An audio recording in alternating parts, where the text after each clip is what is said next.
Disney has lied about the box office numbers. Sonic should have no trouble unseating Birds of Prey. But you can't doubt that these numbers are starting to come in well under what they needed. 2 logs.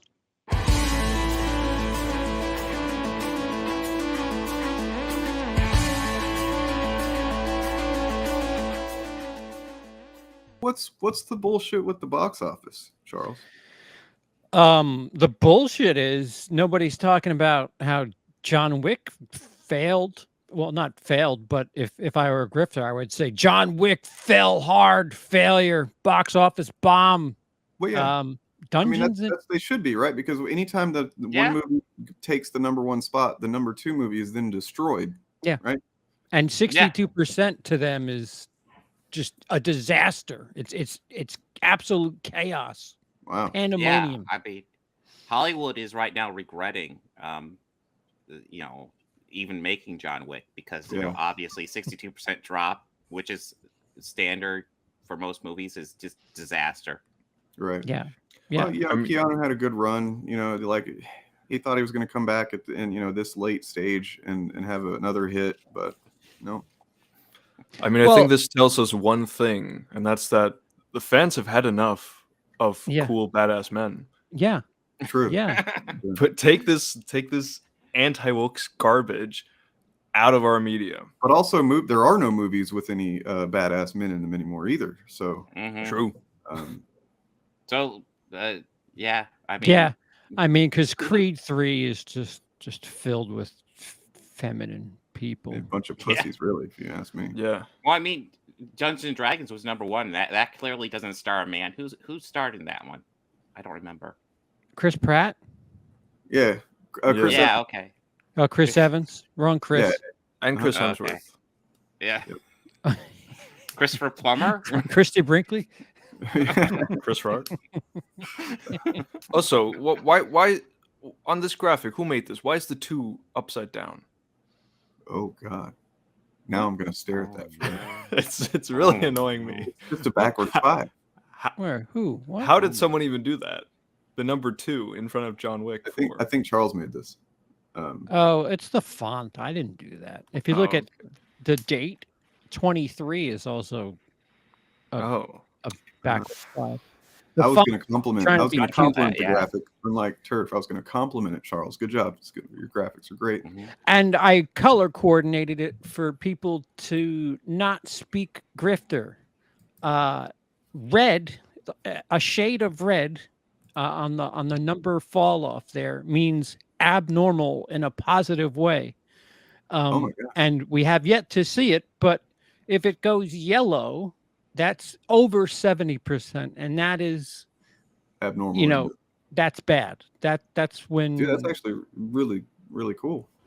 I know, obviously Dungeons and Dragons took the first spot, and that is very. I think that's interesting. It's fascinating. John Wick, especially considering the 2001 was such a, quite frankly, shit show. This one, obviously, they did a good job marketing it, and I did go to see it, and I thought it was actually a very entertaining movie. It's nice to see it take the #1 spot. I also think it's interesting. Shazam is falling like a fucking rock. Oh yeah, yeah, like a rock in a bathtub. It's been out what 3-4 weeks. This is its third week. Wow, wow. That's Creed 3 and Scream 6 both beat it this week, or they've been out longer. Yeah. It's funny. We were kind of teased with movies like Puss in Boots and Avatar, but the modern theatrical box office thing is get as much as you can opening weekend, and John Wick 4 has shown that. Yeah, and Shazam. It's not gonna have legs at all. That Do was you its think- hope when we talked about it last time, is that Shazam needs to have some legs. And last week it had 69% drop, which is kind of on the high side, within the normal Yeah. range, on the high Yeah. side for superhero Yeah. movies. Just That's not just good. close to too much.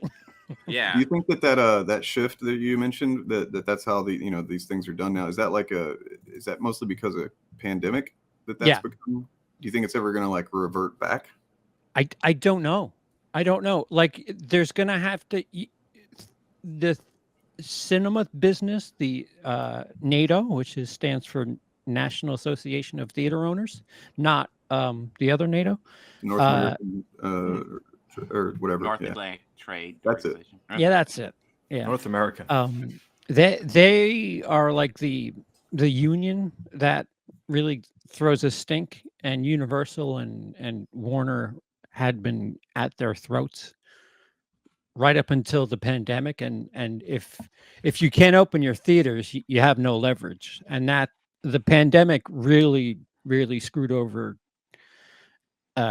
NATO's their position as far as being in control. So now if you want something that's going to draw an audience, you're going to have to try again. Oh darn, you're going to have to make something that's like a spectacle, a la Avatar. Mm-hmm. Or something like a change of pace, or something that people can't get at home. And the fascinating thing is 1, 2, 3, 4 of these movies on this list you can watch at home right now. That is so foreign. Like the fact that Creed 3 is number 5, and I can throw it on HBO Max or Amazon Prime right now. Like that's insane.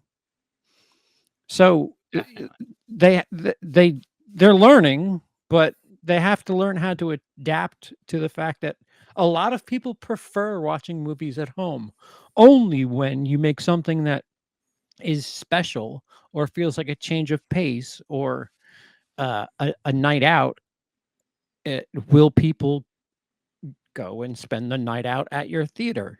Yeah, no, it's the event movies. The event movies will usually bring people in, but yeah, it's made the disparity between the event movie and the your average movie so much more severe. Yeah, because it used to be, you get the event movie, you get a huge box office, but then you get your middle of the road movie, yeah, it would still do all right. And now it's like your big event movie will still do as big, but just not quite as big. But your middle of the road movies just dropped off the map almost. Yeah.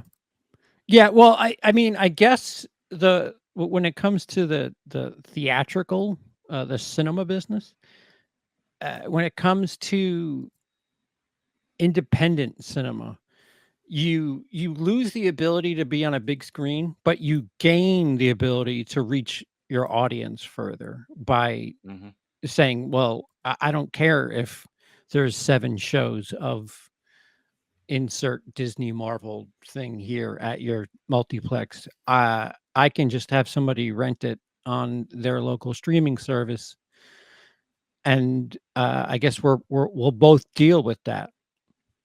I mean, Everything Everywhere All at Once nearly cracked the top 10 the week after it won Oscars, because theaters were like, oh, people are going to want to see this now, and they brought it back. And it's just like, you ignored it the first time. Yeah. Yeah, no, that's well, I mean, Oscars will obviously do that, and yeah. Yeah, no, it's an interesting look. Yeah, and Avatar is finally out of the top 10. It took what are we in? April. It took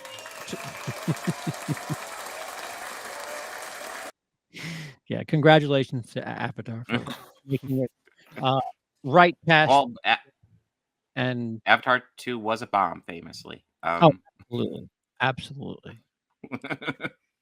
No, I was just gonna say, what it ended at like 2.3 billion. Yeah, it did okay. It only made number 3, but yeah, underperformed to say the very least. I mean, it bombed even in 11th. Yeah, it's coming close to still outperforming the industry prediction by $200 million domestic. Yeah. Well, I will say one thing that interests me going forward is kind of just I kind of want to see what the legs on Dungeons and Dragons look like. Because the buzz around that, like, it's getting really good reviews. Lots of people are saying they like it. It's very similar to the buzz. Last time I remember buzz kind of like this would be kind of the 2014 Guardians of the Galaxy movie. I was People just didn't going really to know say that. Yeah. Yeah. You know, people didn't know, but then you hear buzz, you hear people on the street going, "Oh, did you see that movie? That was a fun movie. Oh, you know, maybe we'll go check that out." So, yeah. That is a perfect analogy, Bob, because I was thinking the same thing. I had no plans to see Guardians of the Galaxy, and then by Sunday night, I was like, "All right, what's going on?" And I went out and saw it, and I was pleasantly surprised. So I'm curious to see, even with John Wick having a, new school drop off. I mean, 28 million is nothing to sneeze at the last weekend of March. But it is a little surprising that the powerful opening that it had, even though it was far less than Ant-Man and Wasp: Quantumania, which was, of course, a bomb in February. It'll be interesting to see, because Super Mario is the next one up, and that I don't know if that cuts into those audiences. Maybe Dungeons and Dragons, to a degree, I could see it. Yeah, I mean, obviously it's based on a game, but obviously Super Mario Bros. Is going to be more kid based. Yeah, I don't know if people are like, do we want to watch that guy shoot 30,000 people or a little cartoon movie about a video game? I know the only one in my family that's really excited for that Super Mario Bros. Movie is my youngest. That being said, the youngest in families can get people to movies. Oh, yeah. Yeah. Shut them up for 2 hours? Sure. Absolutely. Yeah, I am interested. For me, it's like I want to see what Super Mario Bros. Does, and I want to see the second week drop off for Dungeons and Dragons. Will prediction, Bob, will Shazam be in the top 10 next weekend? I'm going to say yes, but like it might just barely be hanging on because it's another 50% drop. Would half still of that keep is in the top around 10, 2. Yeah. It's dropped like a rock, which is kind of surprising. Like I said, I thought it was decent. But that being said, like I would definitely say John Wick 4 was better. I'd definitely say Dungeons and Dragons was better. Dude, it came out. Also say Creed 3 and Scream 6 I thought were better as well. So I was just gonna say it came out after those two movies, and it said, "Excuse me, I'm on my way down." Excuse me. Yeah. Yeah. No, that kind of that really surprised me. That fell below those. It's like that movie is falling like a rock, and I think a lot to a degree it's brand. You know, lots of people are like, "Oh, this DC stuff. I don't know what's going to happen with it." You know, and there's a reason for that, and yeah, we just have to see what happens. No matter how decent the movie is, people are like, "Oh, well, DC's rebooting. It doesn't matter." And that's another reason why I counted or included the percentage drop off, because Scream 6 dropped 36%, Creed 3 dropped 39%, and they all, I think Scream 6 made over 5 million, and Creed 3 and Shazam made 4 and change, to be rounded up to 5 million. 10% is enough to drop you that much. And granted, when you look at those numbers on the left, they're all tied, but they're not. They're those are rounded to look clean. The drop off, when appropriately applied and contributed and thought of, it does play a factor. 70% of $1 is a big deal, but 70% of 100 million is less so. And John Wick 4, even with its like 62%, which is on the low side of a standard blockbuster drop. 60 is where, like, average. Yeah. You know, between 50 and 70 is what you would call average. I will say John Wick 4 in its second week did about the same as Shazam did in its first week, which is it's not a good place. No. Barely. Yeah. Didn't Shazam do 30? 30. It did 30. Yeah. It barely, as I recall, it barely got the top spot. And yeah, it's kind of I'm still kind of surprised with that movie. But yeah. Bring back Snyder. Yeah.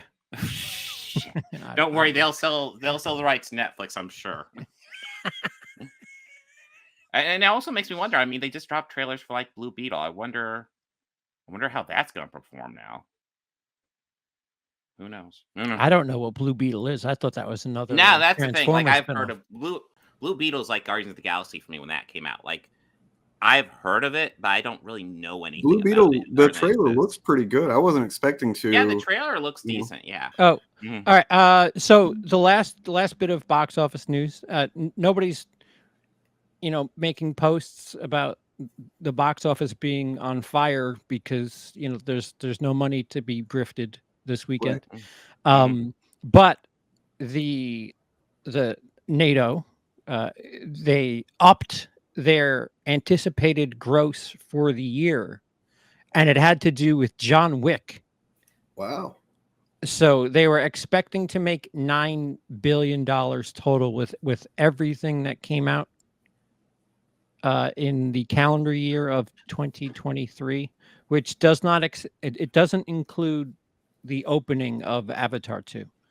That is 2022.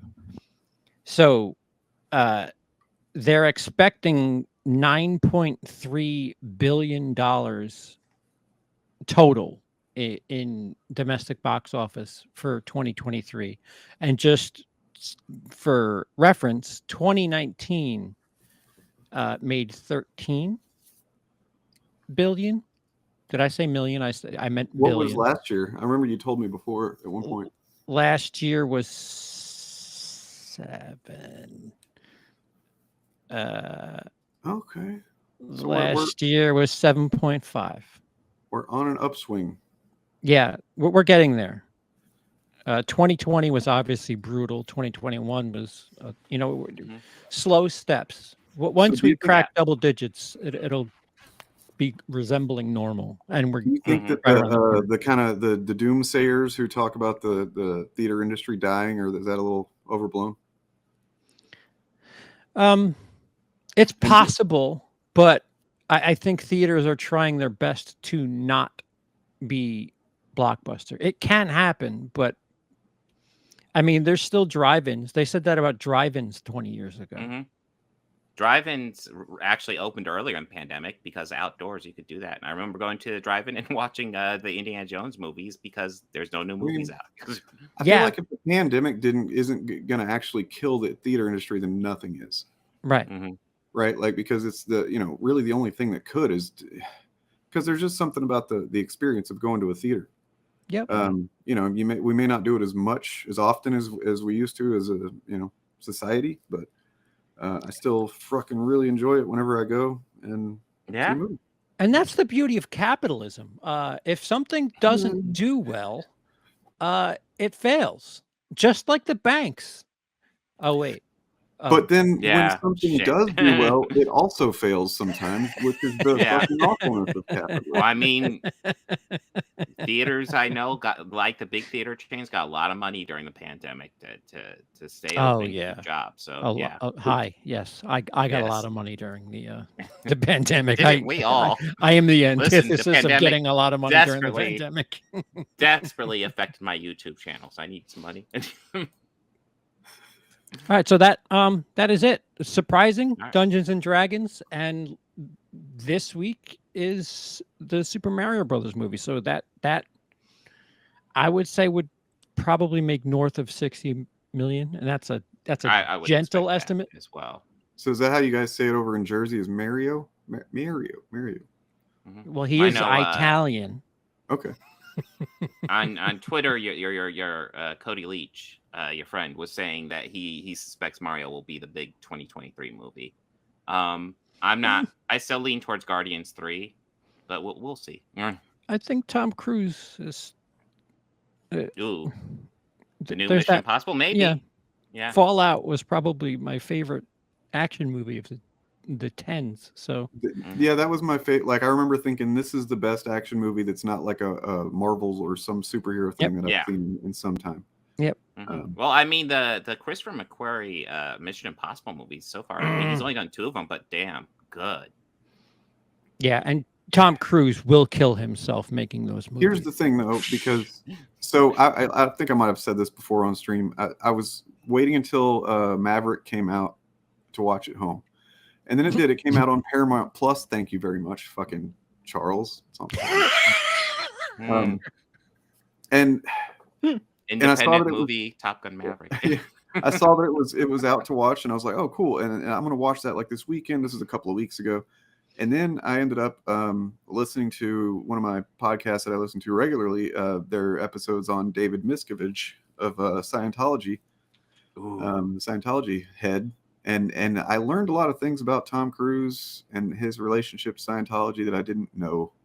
And I don't know if I still haven't watched Maverick now because I'm like, man, Scientology's fucked up. He benefits from fucking slave labor. Like, and he may not even be fully aware of how much he does because they like Miscavige keeps him separated from a lot of the details. But like basically there's 2 people that benefit from Scientology, 2. And that's David Miscavige and Tom Cruise. I didn't know Tom Cruise benefit that much. I know Scientology. He's like a mascot, isn't he? Cruise, but yeah. He's he's a mascot, but the thing is because they've been hemorrhaging members since the mid 2000s, since the South Park episode, and then social media. Basically, those 2 things caused them. They've just been hemorrhaging because now on social media you can just find information about Scientology, which you really couldn't do that easily prior to that. They could sue people that were talking about it on the TV or whatever. They can't sue people on the internet. And so, yeah, it's basically people that learn what Scientology is aren't going to join Scientology. You know what I mean? It's almost like it's a cult or something. Almost. It really does. Almost. But anyway, guys, so I got to duck out. Good Bob, box office bullshit, though. You're awesome. I have herpes. Nice. Ooh, fun. On that note,